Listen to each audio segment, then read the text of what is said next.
Hello everyone, welcome to our channel toppers target. हमने हमारे channel पे जो साइंस की सीरीज स्टार्ट की है उसमें हमने फिजिक्स का साउंड चैप्टर ऑलरेडी अपलोड किया हुआ है। आज हम फिजिक्स का सेकंड चैप्टर ग्रेविटेशन देखने वाले हैं। ग्रेविटेशन चैप्टर में हम स्टडी करने वाले हैं कि अर्थ का जो ग्रेविटेशनल फील्ड है या फिर अर्थ का एक्सेलरेशन ड्यू टू ग्रेविटी जो है उसका वैल्यू क्या है, वो किस तरह से कैलकुलेट किया जाता है, वो किस तरह से अलग अलग पैरामीटर की वजह से चेंज होता है। अर्थ का जो ग्रेविटेशन फील्ड है उसका उसकी वजह से मून अर्थ के अराउंड रोटेट करता है। तो वो ऑब्जर्वर या फिर किसी भी पर्सन का अर्थ पे वेट कितना है, मास कितना है, वही पर्सन अगर मून पे जाता है तो उसका वेट और मास कितना है, या फिर अर्थ के सरफेस पे अगर एक पर्सन स्टैंडिंग है तो उस पर एक्सेलरेशन ड्यू टू ग्रेविटी कितना है। अगर वही पर्सन अर्थ का सरफेस छोड़ के एक स्पेसिफिक हाइट तक ऊपर चला जाता है तो अर्थ का ग्रेविटेशन फील्ड की अर्थ का एक्सेलरेशन ड्यू टू ग्रेविटी क्या है। या फिर अगर हम अर्थ के सेंटर की तरफ चले जाते हैं तो अर्थ का ग्रेविटेशन कितना होता है। ये अलग अलग जो पैरामीटर्स है, ये अलग अलग पैरामीटर स्टडी करने के लिए आपको इसके पीछे का साइंस समझ के लेना जरूरी है।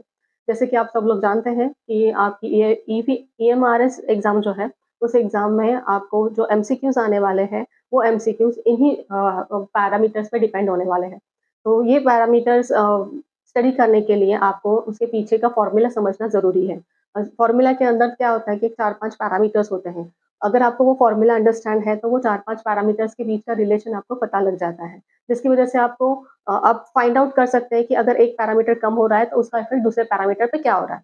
और यही लॉजिक आपको आपके MCQ सॉल्व करते वक्त लगाना है करेक्ट ऑब्जेक्टिव सिलेक्ट करने के लिए। तो आइए स्टार्ट करते हैं आज का चैप्टर ग्रेविटेशन। ग्रेविटेशन चैप्टर में सबसे इम्पॉर्टेंट पॉइंट है न्यूटन्स लॉ ऑफ ग्रेविटेशन। अब according to the Newton's law of gravitation, every object of the matter attracts every other object of the matter.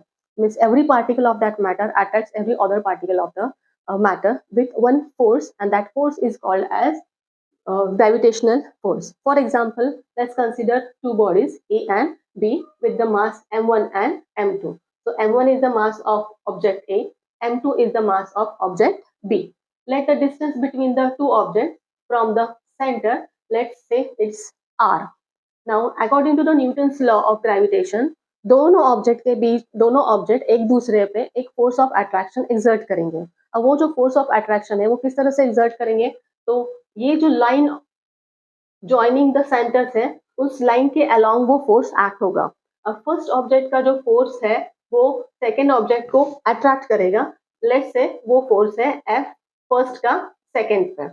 अब सेकेंड ऑब्जेक्ट जो है वो first object पे force of attraction apply करेगा। Let's say वो जो force है वो सेकेंड ऑब्जेक्ट का फर्स्ट पे है। तो ये जो दोनों फोर्स है, ये दोनों फोर्स से फर्स्ट ऑब्जेक्ट सेकेंड को और सेकेंड ऑब्जेक्ट फर्स्ट ऑब्जेक्ट को अट्रैक्ट करेगा। अब ये दोनों जो फोर्स है वो इक्वल फोर्स ऑफ अट्रैक्शन होता है, और इन दोनों का जो डायरेक्शन है वो एक ऑब्जेक्ट उसको अपने तरफ खींचेगा तो दूसरा ऑब्जेक्ट उसे अपने तरफ खींचेगा। इसका मतलब दोनों जो फोर्स है उनके बीच का जो डायरेक्शन है वो अपोजिट है। तो this force is equal and opposite. तो ये जो फोर्स है, ये फोर्स कितना है, कैसे कैलकुलेट करना है, तो according to the Newton's law of gravitation, this force is directly proportional to the product of two masses m1 and m2, and it is inversely proportional to the square of the distance between the two objects or the two masses. So this is the dependency, or this is the formula of the Newton's law of gravitation. So according to this formula, this is the relationship between the force, mass and the distance of the distance between the object. अब हम ये proportionality जो relation है वो निकाल के अगर हम इक्वालिटी की तरफ जाते हैं तो हमें यहाँ पे एक प्रोपोर्शनलिटी कांस्टेंट ऐड करना पड़ेगा। तो यहाँ पे फॉर्मूला क्या बनता है, F is equal to proportionality constant into m1 into m2 divided by r square. अब ये जो प्रोपोर्शनलिटी कांस्टेंट है इसे कहा जाता है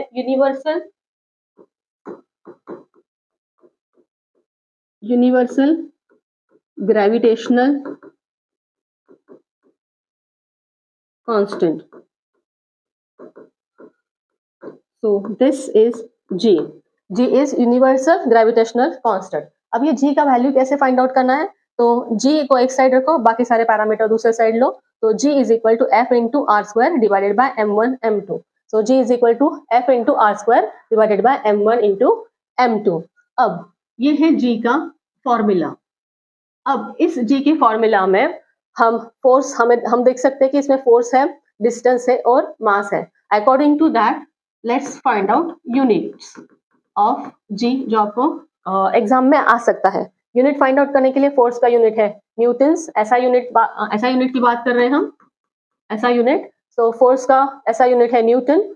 डिस्टेंस है तो distance will be calculated in metres divided by दो मास है, ऐसा unit kg into kg, that is kg square. So what is the unit of universal gravitational constant which is denoted as a G? The unit is Newton meter square per kg square. वही हम CGS में देखते हैं। CGS system में ये क्या होगा unit? Newton की जगह डाइंस आएगा, मीटर की जगह सेंटीमीटर स्क्वायर होगा और किलोग्राम की जगह ग्राम होगा। So this is the CGS unit, that is Newton की जगह पे डाइंस। So CGS यूनिट क्या है? Dice centimetre square upon gram square. So that is the unit of universal gravitational constant, that is capital G. अब इसके dimensions की बात करते हैं। Let's find out the dimension of G. So dimension of G will be equal to dimension of force into dimension of distance divided by the dimension of two masses. So this is m dimension of force, this is m1 l1 t minus 2 आता है।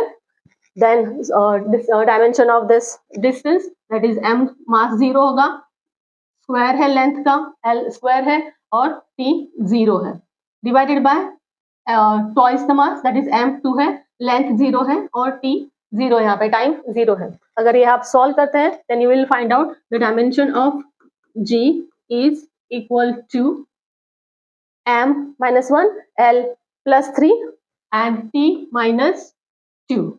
So this is the dimension of universal gravitational constant. अब ये universal gravitational constant का formula जो है which is equal to F into R square upon m1 m2. इसमें m1 m2 क्या है? Mass of the two particle. अगर ये दो पार्टिकल का मास हम यूनिट लेते हैं, that is mass m1 is equal to mass m2 is equal to 1 kg. Let's consider these two masses are equal to 1 kg and both the masses are separated by the distance 1 meter. Let's consider both the masses are separated by unit distance. So unit unit mass, two masses they are separated by unit distance. अगर ये दो हम इसमें put करते हैं तो r का value क्या हो गया? 1, m1 m2 का वैल्यू क्या हो गया? Again 1 square. In that case this universal gravitational constant is numerically equal to the force which is acting between the two particles, acting between the two masses. So this gravitational constant will be numerically equal to that force. अगर ये value हम find out करते हैं तो ये value आता है 6.67 into 10 raised to minus 11 in SI system, so that its unit will be Newton meter square per kg square. और अगर हम उसे CGS सिस्टम में लेते हैं तो न्यूटन की जगह हमें डाइंस का कन्वर्शन लिखना पड़ेगा, मीटर की जगह सेंटीमीटर का कन्वर्शन लिखना पड़ेगा और किलोग्राम टू ग्राम का कन्वर्शन लिखना पड़ेगा। ये कन्वर्शन करके अगर आप सब्स्टिट्यूशन करते हैं तो then we will find out कि ये जो CGS यूनिट है वो आता है 6.67 into 10 raised to minus 8. अब अगर हम स्पेसिफिकली देखते हैं तो ये जो यूनिवर्सल ग्रेविटेशनल कांस्टेंट G है इसका वैल्यू 10 raised to minus 11 और 10 raised to minus 8 इतना छोटा है।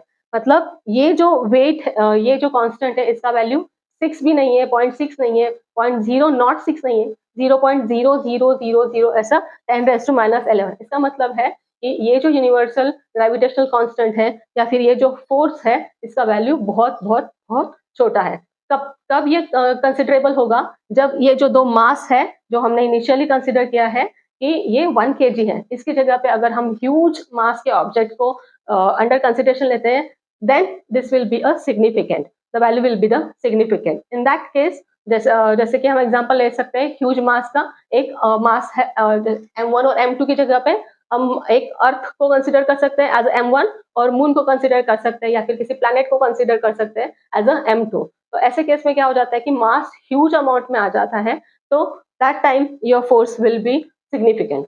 अब इस पे ये जो ये जो फोर्स है ग्रेविटेशनल फोर्स, इस ग्रेविटेशनल फोर्स की जो कुछ प्रॉपर्टीज है वो प्रॉपर्टीज समझना जरूरी है. Let's find out what are the different properties of gravitational force. तो ग्रेविटेशनल फोर्स जो है वो अट्रैक्टिव इन नेचर है. जैसे कि इलेक्ट्रिक फील्ड होता है या फिर मैग्नेटिक फील्ड होता है. इलेक्ट्रिक फील्ड में इलेक्ट्रिक फोर्स होता है, मैग्नेटिक फील्ड में मैग्नेटिक फोर्स होता है. तो ये जो फोर्सेस हैं वो अट्रैक्टिव भी होते हैं और रिपल्सिव भी होते हैं. लेकिन ये जो फोर्स है, ये वाला force always attractive in nature है. तो ये उसका फर्स्ट प्रॉपर्टी है. अब जैसे कि हमने कंसिडर किया था कि दो ऑब्जेक्ट हमने हमारे अंडरस्टैंडिंग के लिए कंसिडर किए थे M1 एंड M2. अब इसके बीच का डिस्टेंस हमने कहीं स्पेसिफाई किया था क्या? नहीं. तो ये जो फोर्स है वो सिर्फ दो ऑब्जेक्ट के मास और उनके बीच का डिस्टेंस, इस पे ही डिपेंड है. उनके बीच में कौन सा मीडियम है, हवा है, पानी है, वैक्यूम है, कुछ ही हो, कोई फर्क नहीं पड़ता. तो it is independent of the medium between the two masses. अब तीसरा प्रॉपर्टी है कि ये जो लॉ है, जैसे कि ये ग्रेविटेशनल फोर्स F जो है, वो gravitational force F equal to या फिर is directly proportional to the product of two mass divided by और inversely proportional to the square of the distance between them. अब ये जो लॉ है या फिर ये जो फोर्स है, ये इसका जो वैल्यू है ये बिल्कुल प्लैनेट जो है उनके कैलकुलेशन से लेके बिल्कुल एटॉमिक स्केल के कैलकुलेशन तक ट्रू है. It holds good in both the cases, whether the particles are at the atomic level or they may be at the planetary level. So it holds good for both the cases. अब जो उसका चौथा property है कि ये central force है. ये central force मतलब क्या है कि फर्स्ट ऑब्जेक्ट जिसका मास आपने M1 लिया था, सेकेंड ऑब्जेक्ट जिसका मास आपने M2 लिया था, इन दोनों ऑब्जेक्ट का जो सेंटर है उसका लाइन जब आप ज्वाइन करते हैं तो ये line joining the two centre के अलोंग ही ये फोर्स एक्ट होता है. उसी लाइन के along first object second object को अट्रैक्ट करेगा और सेकंड ऑब्जेक्ट उसी लाइन के अलोंग फर्स्ट ऑब्जेक्ट को अट्रैक्ट करेगा. फ्रेंड्स, जो फोर्स एक्ट होंगे दोनों मासेस के बीच में, दो ऑब्जेक्ट्स के बीच में, वो कहाँ पे होंगे? At the central line. Because of that it is known as the central force. उसका फिफ्थ प्रॉपर्टी है it is independent of the presence और absence of the other particle. जैसे कि हमने केस स्टडी के लिए लिया था, अंडरस्टैंडिंग के लिए लिया था कि दो पार्टिकल है, दो ऑब्जेक्ट है. अब दो ऑब्जेक्ट की जगह पे जब हम अर्थ और मून की बात करते हैं तो अर्थ और मून ये दो ऑब्जेक्ट है M1 और M2. अब अर्थ और मून बस इतना ही है क्या? उसके साथ बाकी के प्लैनेट भी है, सन है.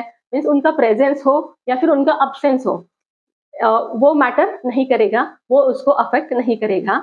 जो फोर्स है between the earth and moon उसका फॉर्मूला सेम रहेगा. उस पर किसी भी चीज का, किसी अदर पार्टिकल के प्रेजेंस का या फिर अब्सेंस का कोई इफेक्ट नहीं होगा. It is independent of the presence and presence और absence of the other particle. अब सिक्स्थ है it's a conservative force. Conservative force मतलब क्या है कि नेट फोर्स जो है टोटल सिस्टम में वो जीरो है. नेट फोर्स जीरो कैसे है? तो फर्स्ट ऑब्जेक्ट जिस फोर्स से अट्रैक्ट करता है, let's say it's F1, second object जो अट्रैक्ट करेगा फर्स्ट ऑब्जेक्ट को वो फोर्स है F2. Both these forces are equal and opposite. Equal और अपोजिट की वजह से नेट फोर्स कितना हुआ?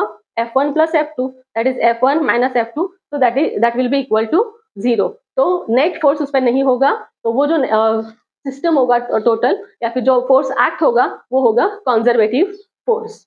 नेक्स्ट है कि ये जो force between the two objects आप अभी हमने डिस्कस किया है वो नेचर में सबसे वीक फोर्स है.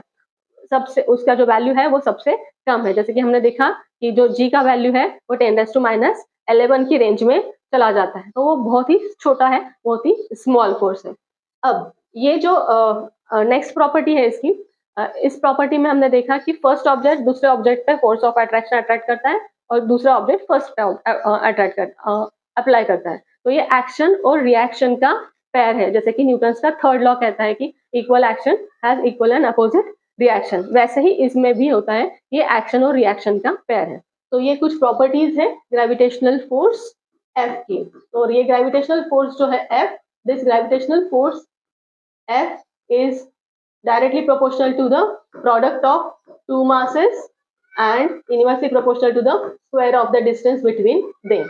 ये प्रोपोर्शनलिटी कांस्टेंट अगर निकालते हैं आप तो यहाँ पे आता है एक प्रोपोर्शनलिटी कांस्टेंट. इस प्रोपोर्शनलिटी कांस्टेंट को कहा जाता है यूनिवर्सल ग्रेविटेशनल कांस्टेंट, जिसके बारे में हमने अभी पिछली स्लाइड में देखा है। तो ये आपका एक इम्पोर्टेंट फॉर्मूला है। इस फॉर्मूला पे बेस्ड कई सारे एमसीक्यूज आपको आ सकते हैं। ये जो दो मासेस आपके सामने दिख रहे हैं, ये दोनों मास जो है वो दो किसी भी दो ऑब्जेक्ट्स के हो सकते हैं, जैसे कि हमने एग्जांपल लिया था अर्थ मून का हो सकता है, अर्थ सन का हो सकता है, या फिर अर्थ और सैटेलाइट का हो सकता है, या फिर अर्थ और ऑब्जर्वर का हो सकता है। It varies in multiple cases. तो अलग अलग तरह के केसेस, अलग अलग तरह के एग्जाम्पल्स आपको एमसीक्यू में देखने को मिलेंगे, लेकिन ये सब का जो समरी है या फिर आप कह सकते हैं सारे जो एग्जाम्पल्स हैं वो सब एक फॉर्मूला पे बेस्ड होंगे। That formula will be F is equal to G into M1 into M2 divided by R square. आपको ध्यान रखना है कि R स्क्वायर है, स्क्वायर ऑफ द डिस्टेंस है, और ये इनवर्सली प्रोपोर्शनल है। That's all about the today's point, that is Newton's law of gravitation. अगले वीडियो में हम देखेंगे कि एक्सेलरेशन ड्यू टू ग्रेविटी क्या है और उसको वो अलग अलग केसेस में किस तरह से वेरी होती है। Thank you for being with us. अगर आपको ये कंटेंट अच्छा लगा है तो आप इसे लाइक और शेयर जरूर कीजिएगा, और ऐसे बाकी की वीडियोस देखने के लिए हमारे चैनल को सब्सक्राइब कीजिएगा।